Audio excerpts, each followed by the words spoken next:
ball to Babap. Babap wasting the clock. Gives the ball to Himan. Oh!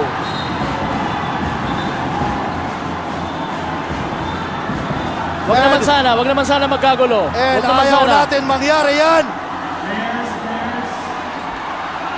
Ayaw natin mangyari yan, partner. We will enjoy this game. And never cooler heads prevail, partner. This is the championship game. At kakainitan. That's how big this game is para sa dalawang kupunan na ito. That's, grabe. Yes, partner. This is, kumbaga,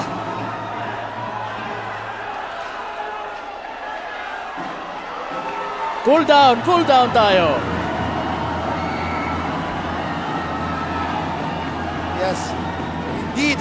What an Indeed. exciting ball game. Pero ayaw natin ng gano'ng mga gestures, partner. Pero alam natin na very intense ang laro. Kaya talagang nangyayari yung mga ganyang bagay, partner. At maraming salamat po sa inyong suporta. Alvaro of Team Naga, disqualifying foul.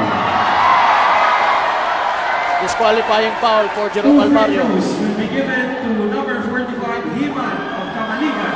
Ayan, that's very clear. 2 free throws for Himan. Plus ball possession. Technical foul on jersey number 25, Santa Maria.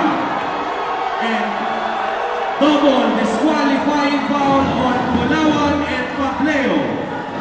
Resumption, 1 free throw for Naga. And 2 free throws for Himan of Camaligan. Last ball possession.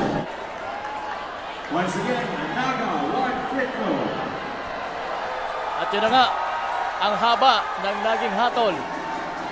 As we take a look at the replay of what happened there.